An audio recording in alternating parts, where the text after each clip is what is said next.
미라클모닝 애청자 여러분, 안녕하십니까? 위급한 상황에서 뉴욕 허드슨 강에 기적적으로 비행기를 착륙해 영웅이 된 한 기장의 이야기를 여러분이 아실 것입니다. 이륙한 지 얼마 되지 않아 거위떼가 비행기 엔진 속으로 들어가 말썽을 일으킨 위급한 상황이 발생했지만 찰스 슐렌버거는 155명의 승객과 승무원들을 이끌고 안전하게 강물 위에 착륙했습니다. 몇 달 후 단 한 명의 피해자도 발생하지 않을 수 있었던 이유를 설명하는 자리에서 기장은 이런 질문을 받았습니다. 이런 경우는 지금까지 일어난 비슷한 사건들과 매우 다른 관계를 낳았습니다. 그럴 수 있었던 가장 결정적인 차이점은 무엇이었습니까? 그토록 성공적으로 상황을 이끌 수 있었던 요인이 궁금합니다. 그랬더니 슐렌버거는 이렇게 답했습니다. 한 가지 요인만을 꼽기는 힘듭니다. 잘 훈련되고 풍부한 경험을 지닌 승무원들이 지혜를 발휘했거든요. 나는 위급한 문제들 해결을 위해 부주종사인 제프리 스카이를 비롯한 다른 모든 직원들과 함께 힘을 모았을 뿐입니다. 라고 했습니다. 기장의 답변에 나타난 핵심 낱말은 이런 것들입니다. 경험, 승무원들, 함께. 그의 답변은 대단히 명확합니다. 매스컴의 관심을 한몸에 받는 국민적 영웅이 되었지만 슐렌버거는 그 공을 숙련된 집단의 협력이 낳은 결과로 그렇게 이야기했습니다. 하지만 사람들을 억지로 협력하게 할 수는 없습니다. 한 사무실을 쓰고 같은 조직에서 일하게 할 수는 있지만 그 안에 마음이 담기지 않는다면, 열정이 담기지 않는다면 모든 과정은 빈 껍데기에 불과합니다. 개인적이며 마음을 다하는 참여야말로 협력의 핵심 요소입니다. 협력은 태어나는 것이 아닙니다. 만들어지는 것입니다. 좀 더 명확하게 말한다면 연습과 관심, 훈련, 열정과 헌신, 그리고 무엇보다 습관을 통해 서서히 건설되는 것입니다. 지난 시간에는 그 협력의 결과로 52일 만에 성벽을 쌓았던 느헤미야와 그의 동역자들을 소개했습니다. 오늘은 신약에서 그동안 로마서 루티드, 로마서의 뿌리를 내리며 들었던 로마서의 16장 마지막 말씀 속에서 사도 바울과 함께 일하며 수고하며 희생했던 동역자들을 소개합니다.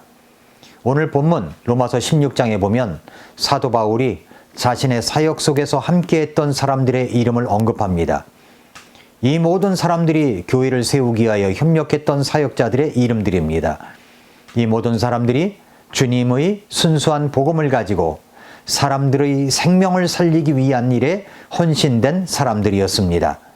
이런 헌신된 사람들 소개합니다. 첫째, 능력 있는 좋은 성도들, 헌신자들을 소개합니다.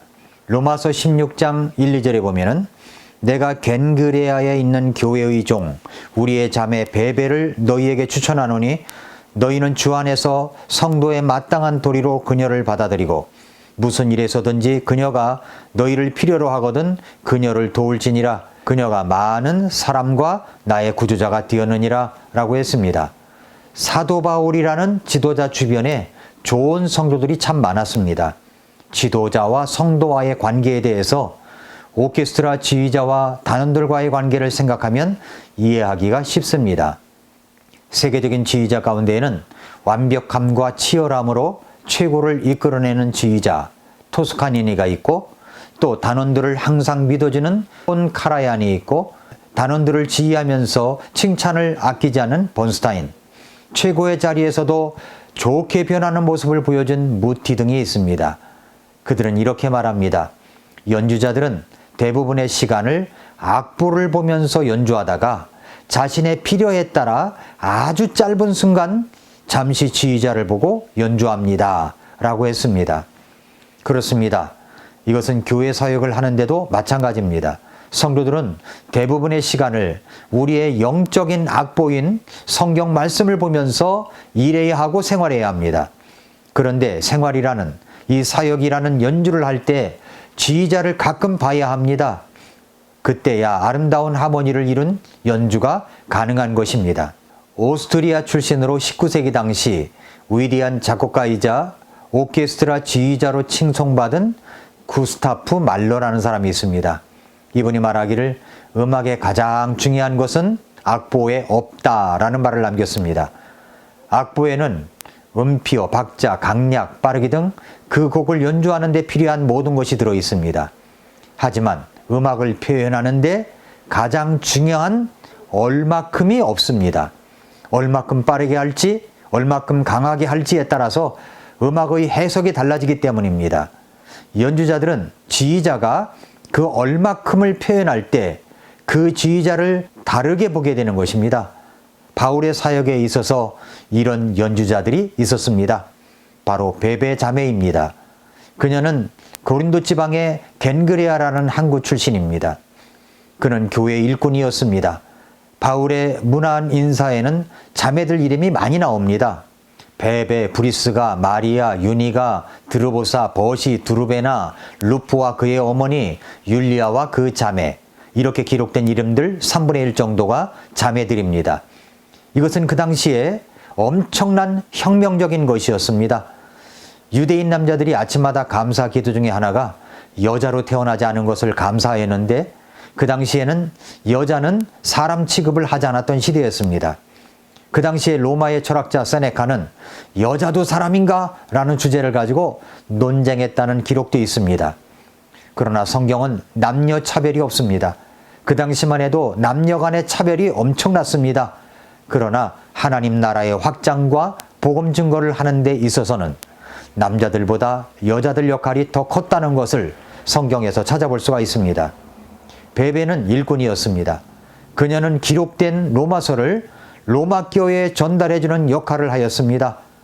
당시의 성경은 두루마리 성경이었습니다. 그러니까 로마서만 해도 16장이니까 이것을 두루마리에 기록했다면 보찜으로 2짐 정도 되었을 것입니다.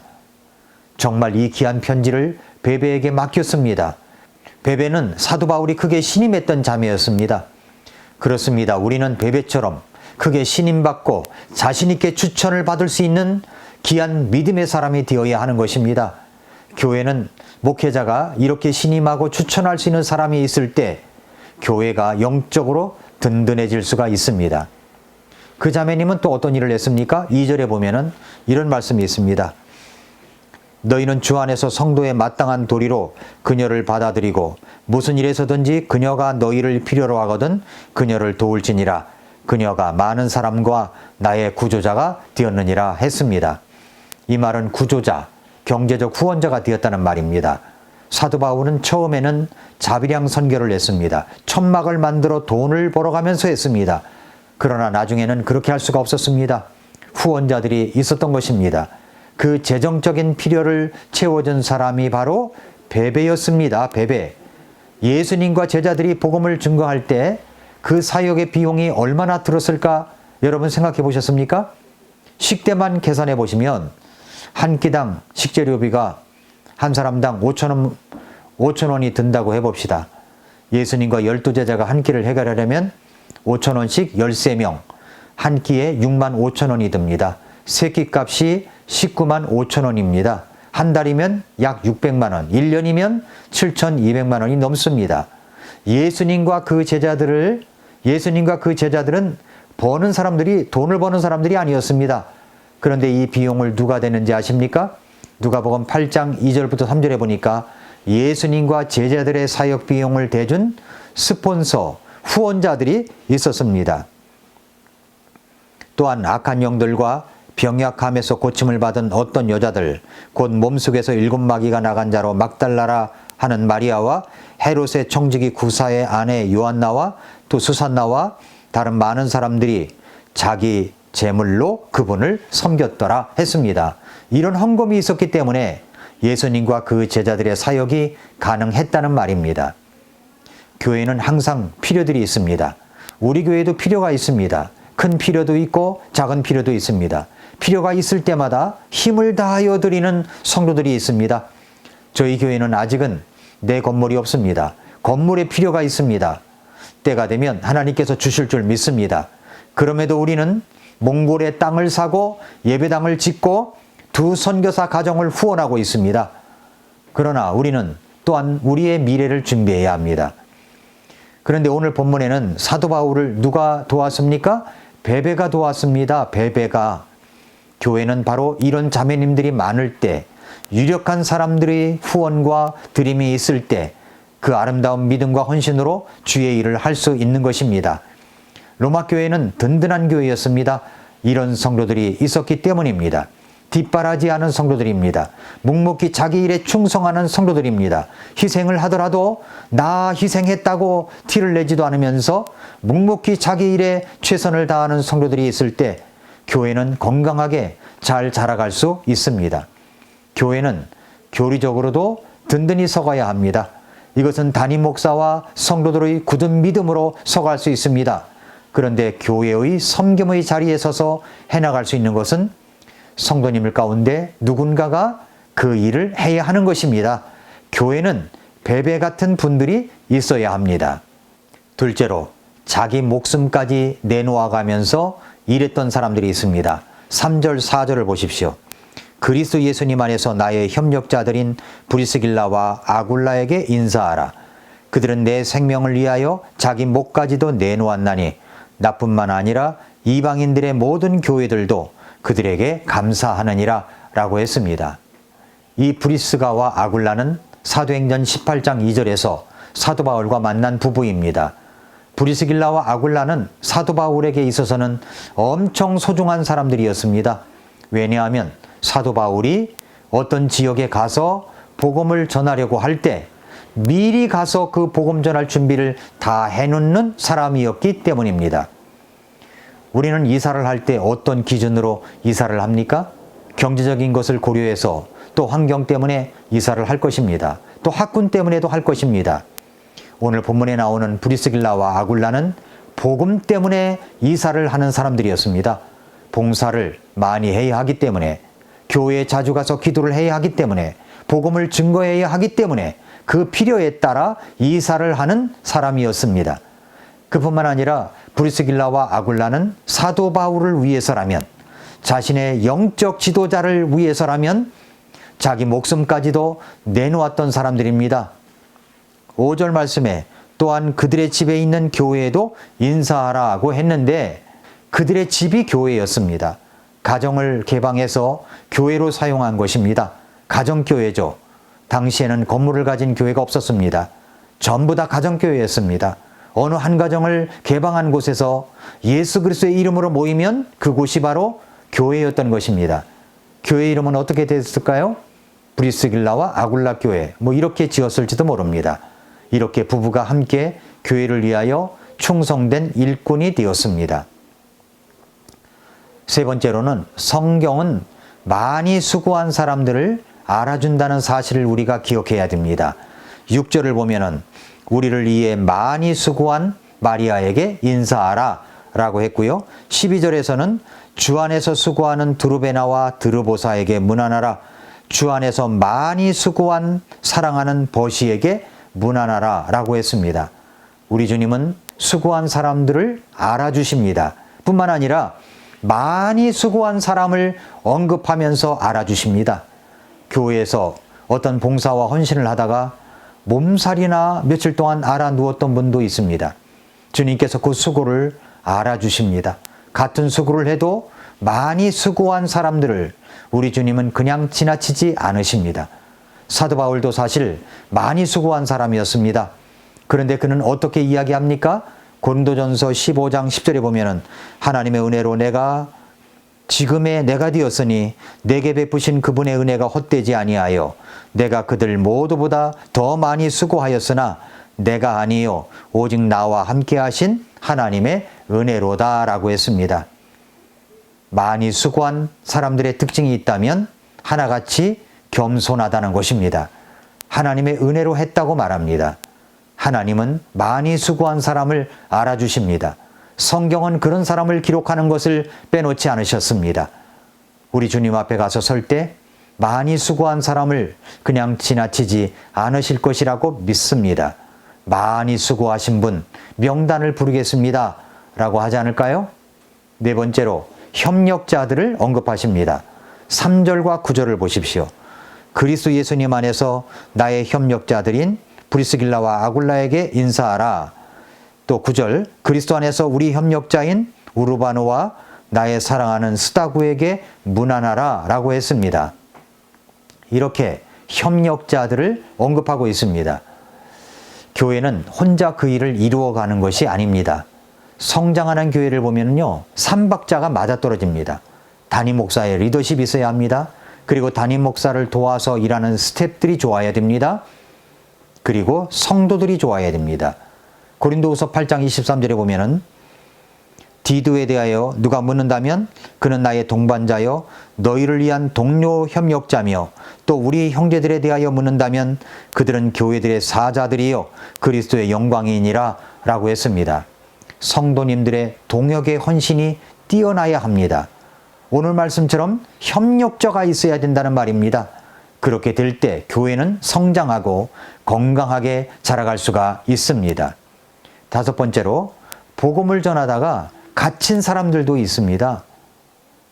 오늘 말씀의 7절을 보십시오.